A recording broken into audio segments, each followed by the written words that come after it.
नमस्कार, health for all के नए एपिसोड में आप सबका स्वागत है। आज हम बात करेंगे इम्यूनाइजेशन पर, खासकर बच्चों के इम्यूनाइजेशन पर।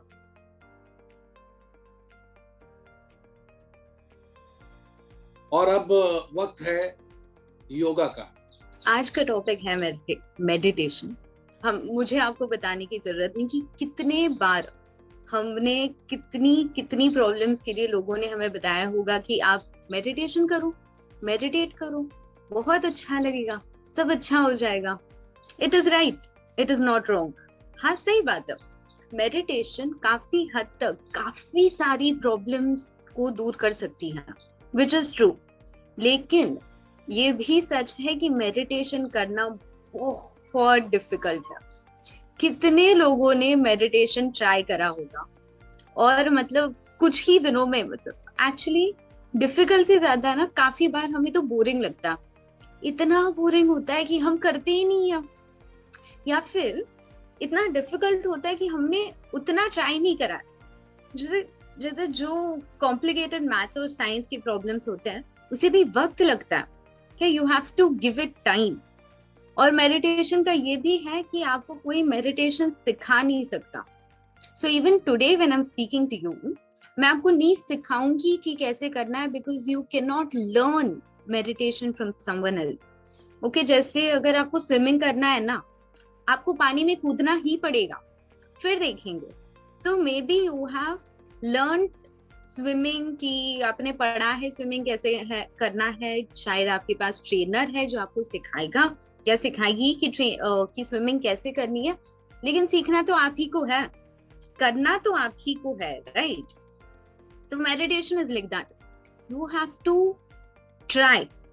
देखिए, पढ़ के देखिए या फिर बिना पढ़ के देखिए, there are many people who have no clue that they are actually meditating. Okay, काफी सारे लोग ऐसे हैं कि जो मेडिटेशन करते हैं लेकिन उन्हें पता ही नहीं कि वो जो कर रहे हैं that is actually meditation. Meditation के बहुत सारे टाइप्स होते हैं, मैं आपको कुछ पढ़ के दिखाऊंगी। Mindfulness meditation, spiritual meditation, focused meditation, movement meditation, mantra, transcendental, progressive, loving kindness, visualisation. Internet पे देखो, 50 से ज्यादा मेडिटेशन के टाइप्स आपको आराम से पहले सर्च में ही मिल जाएंगे। जैसे अगर आप योगा कर रहे हो हर रोज, what do you do? Yogasana. Definitely आप आसन करने ही वाले कि वेरी इंपॉर्टेंट दैट आसना में आप सिर्फ अलाइनमेंट और बॉडी और फ्लेक्सिबिलिटी ही ना करो। Now to move to the next step, what we're going to do is you already have to be very fit. You need practice. Fit मतलब ये नहीं कि आप perfectly fit हो, fit मतलब आपको वो आसना आना चाहिए, आपके लिए वो आसना easy होना चाहिए। Okay, so first you should know the asana, alignment, आपको practice करते रहना है। और अब हम सेशन 2 की ओर बढ़ेंगे। मेडिटेशन के बाद माइंडफुलनेस की बात करेंगे।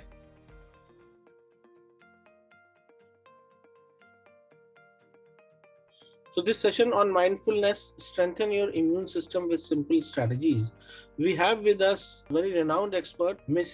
Divya Prakash. Ms. Divya Prakash is an accredited dietitian and nutrition counselor, a wellness therapist, deep sleep mentor, psychological counselor, and blogger. She is also a certified professional trainer accredited by MSME Technology Development Center and is currently working as a coordinator and wellness expert of an artificial intelligence based healthcare company headquartered in Australia. There's a lot of people we come across, maybe including myself and a lot of other of my friends and other people, where we see that sleep cycle sometimes happens in two phases. Like you have a deep sleep for say about 4 hours. Suppose one slept at 11 o'clock, woke up at 4 o'clock, and then maybe went to the washroom and then again tried to sleep at say 5 o'clock and then woke up at 7:30 on a normal time. Do you think that this is okay, or the deep sleep means one stretch sleep of maybe 6 hours? No, Mr. Srivastava, here is the concept is totally different. Like I have told you, there are 4 cycles. Like I have mentioned you, awake, light sleep, deep sleep, then REM. Okay. And each cycle is contains of only 90 minutes. Out of that, 2 to 5%, like it's a graph. If you can see my hand, it's like a graph. It's like this kind of cycle is there. Okay, wave cycle is there. You sleep only for 2 to 5% of 90 minutes for awake period, then 40 to 45 minutes for light sleep, and then 30 to 25 minutes of 190 minute cycle for deep sleep only, and rest 20 to 25 minute cycle time for your REM movement. So every cycle, it's nothing like that you are sleeping thoroughly like 11 to 5 o'clock और आपका वो पूरा continuous deep sleep है. No, you get deep sleep only for 13 to 25 of that time, and that is sufficient. Again, you process to REM, then awake period, then light sleep, then deep sleep, and this deep sleep happens only for 2 cycles of your night. So it's a wrong concept, but you need light sleep, awake phase, light sleep, deep sleep, and REM. So this is very scientific. Episode is this is also the immunization week. So protecting infants and children post-COVID, current scenario and way forward.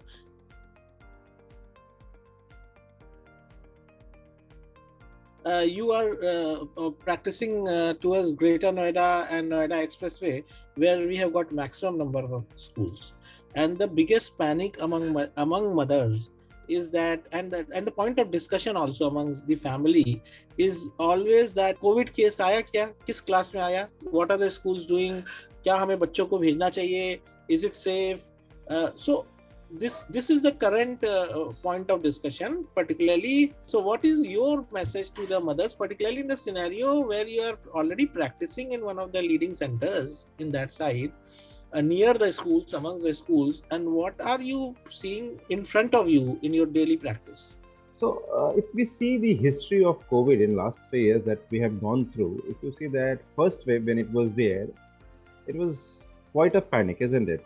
People were so afraid, not getting out of homes. अगर किसी को COVID हो जाए, he became like someone untouchable. It was the situation. Second wave, yeah, we had lot of mishappenings. People died, mortality was high, and then came the third wave where cases were quite high, but then mortality was less. People were getting less affected. So this is the natural history of progression of any epidemic or pandemic, you can say. So looking at the current data, I think we are moving towards in a state where we are going to be in harmony with this virus. और इस चीज को हमें accept करना पड़ेगा. लोगों के अंदर भी जो panic थी, वो पहले से कम हुई है. There is no doubt. Panic है अभी भी. People are still quite aware and afraid of COVID infections. But yeah, the way, the mentality, the thought process, the overall response has improved over a period of time. हाँ, बच्चों की जहाँ तक सवाल है, we are little more concerned because we feel that kids are not vaccinated, adults vaccinated है, we can deal better. But having said that, जैसा मैंने पहले बताया कि बच्चे चूँकि उनके अंदर साइटोकाइन स्टॉर्म बहुत स्ट्रॉन्ग नहीं होता है, वो इस बीमारी से बहुत अच्छा फाइट करते हैं और बहुत रेयर केसेस में हमें अभी देखने में आया है किसी बच्चे को बहुत सिग्निफिकेंट प्रॉब्लम भी है. सो मदर्स कंसर्न है एंड इट्स इक्वली इंपॉर्टेंट कि भाई जो बच्चा अफेक्टेड है उससे हमें ट्रांसमिशन कम हो तो वो बच्चा स्कूल ना जाए, या स्कूल अथॉरिटीज इस बात का जरूर ध्यान रखें कि किसी बच्चे को अगर सिम्टम हो, there should be a clear cut guideline कि whoever is suffering from good bout of cough, fever, cold, he should skip school for few days. That is absolutely fine. और जहाँ पॉसिबल हो, जहाँ पर सब संभव हो कि मास्किंग की जा सके, लाइक बड़े बच्चे जो 5-7 साल के ऊपर के हैं जहाँ मास्किंग संभव हो वहाँ पे कर सके, लेकिन वरी नहीं करना है. आई थिंक हम लोग इस स्टेज की तरफ जा रहे हैं जहाँ हमें हार्मनी बनानी पड़ेगी इस वायरस से. And best thing is that कि जैसे जैसे और डेटा आ रहा है, जैसे जैसे बीमारी के बारे में हमें पता चल रहा है, नए नए वैक्सीन आ रहे हैं, so the capability to fight this virus is improving. We have new medicines, we have vaccines rolling out. So in this whole process, while we are one way accelerating towards universal vaccination for COVID and getting 100% coverage, now we have got child vaccination above 12 years, which is already happening at a very fast speed. Now we have got approval for 6 to 12 years co-vaccine coming very soon. But what in this whole process we neglect and often forget about the COVID appropriate behavior, particularly masking. What is your observation and what is your message for the community in this regard on overall COVID appropriate behavior? And this is not the time to actually lower your guard. This is a time to keep your guard up. Then only we'll be able to come out of COVID. What is your message? जैसा कि आप बता रहे हैं कि Covid appropriate behaviour को, तो we were not ready for mask actually. हमने कभी इस चीज को अप्लाई नहीं किया है। हमने अपनी नॉर्मल लाइफ, हमारी आज तक सिर्फ 2 सालों से ये हमें मास्क पहनना पड़ रहा है और कोविड अप्रोप्रिएट बिहेवियर को फॉलो करना पड़ रहा है, तो लोग अडॉप्टेड नहीं है इस चीज के लिए। अब ऐसा कहे कि कोविड अप्रोप्रिएट बिहेवियर को फॉलो करना चाहिए, डेफिनेटली फॉलो करना चाहिए, लेकिन जैसा कि सिचुएशन अभी चल रहा है, अभी सिचुएशन ऐसी है कि इतनी सिवियरिटी नहीं है, हम डायरेक्ट फोर्स नहीं कर सकते मास्क को। इतना इजी नहीं होता सबके लिए कि दिन भर मास्क पहन के रहें, और मास्क को सही तरीके से लगाना। हाँ, ये जरूर है कि भीड़ भाड़ वाली जगहों पे जहाँ पे रश है, जैसे हॉस्पिटल की बात कर रहे हैं, हाँ वहाँ डेफिनेटली लगाना है, क्योंकि वहाँ इन्फेक्शन के रेट ज्यादा होंगे। आप बाहर जा रहे हैं, मार्केट में जा रहे हैं, तो लगाना है। सिर्फ आप जैसे कि दिल्ली गवर्नमेंट की गाइडलाइन है कि गाड़ी के अंदर भी लगाए, तो वो अप्रोप्रिएट नहीं है। आप उतना नहीं फॉलो कर सकते। हमारी नॉर्मल लाइफ भी हैम्पर होती है उस वजह से। हम उस लेवल तक बैन नहीं कर सकते, हम उस लेवल तक अप्रोप्रिएट बिहेवियर को, हाँ सैनिटाइजेशन भी इतना ज्यादा नहीं यूज किया जा सकता। हाँ, अगर आप पब्लिक प्लेसेस पे जा रहे हैं, कोई इन्फेक्शियस जगह पे जा रहे हैं, जैसे कि हॉस्पिटल, मार्केट प्लेस, तो वहाँ सैनिटाइजेशन को भी फॉलो करें, प्रॉपर हैंड वॉश हमारी रेगुलर प्रैक्टिस में वैसे भी होनी चाहिए। कोविड अप्रोप्रिएट बिहेवियर में नहीं है, हमारे तो नॉर्मल लाइफ में होना चाहिए हैंड वॉश, क्योंकि infection rate come, even in typhoid also हमें कोविड अप्रोप्रिएट बिहेवियर को फॉलो करना चाहिए। तो ये सिर्फ और सिर्फ लिमिटेड नहीं है कोविड तक। अब रही बात सिर्फ लोगों को बैन करने के लिए, रूल बनाने के लिए, तो इससे नहीं होगा। सिर्फ रूल्स और रेगुलेशन से नहीं होगा, लोगों को अपनी हेल्थ पे फोकस करना होगा खुद भी। स्कूल खुले हुए हैं, कोविड का नया वेरिएंट स्कूल तक पहुंच गया है, पेरेंट्स डरे हुए हैं, टीचर्स घबराए हुए हैं, और डिजास्टर मैनेजमेंट ने कहा है कि स्कूल खुले रहेंगे। सरकार इस पसोपेश में है कि स्कूल बंद करें या खोलें। एक्सपर्ट्स की भी अलग अलग राय है। ज्यादातर एक्सपर्ट कह रहे हैं कि नहीं, पढ़ाई का बहुत नुकसान हो चुका है पहले ही, तो बंद करना कोई फायदेमंद नहीं है। एक डॉक्टर के नाते आपका क्या कहना है इसमें, क्या राय है आपकी? जहाँ तक कोविड का सवाल है, लास्ट 2-3 साल में हमने देख लिया है कि बहुत सारे वेरिएंट्स आ चुके हैं, आगे भी बहुत सारे वेरिएंट्स आते रहेंगे। सिवियरिटी में चेंजेस आए हैं। जो सेकेंड वेव हमारा था वो बहुत सिवियर था। सो कॉल्ड थर्ड वेव जिसे हम कह रहे हैं वो उतना सिवियर नहीं था। अभी जो केसेस आ रहे हैं वो भी बहुत माइल्ड केसेस आ रहे हैं, बहुत सिवियर नहीं आ रहे हैं। हमारे लिए चैलेंजिंग तब होता है जब हमारा जो हॉस्पिटल है it starts getting filled up. जब अस्पताल भरने लगते हैं, हॉस्पिटल सर्विसेज जब फिलअप होने लगती हैं, तब चैलेंजेस ज़्यादा आते हैं। सो माइल्ड इलनेसेस में मेजर कोई प्रॉब्लम्स नहीं होते। बच्चे को अगर दिक्कत होती भी है, डॉक्टर से मशवरा करके वो बहुत जल्दी ठीक हो जाते हैं।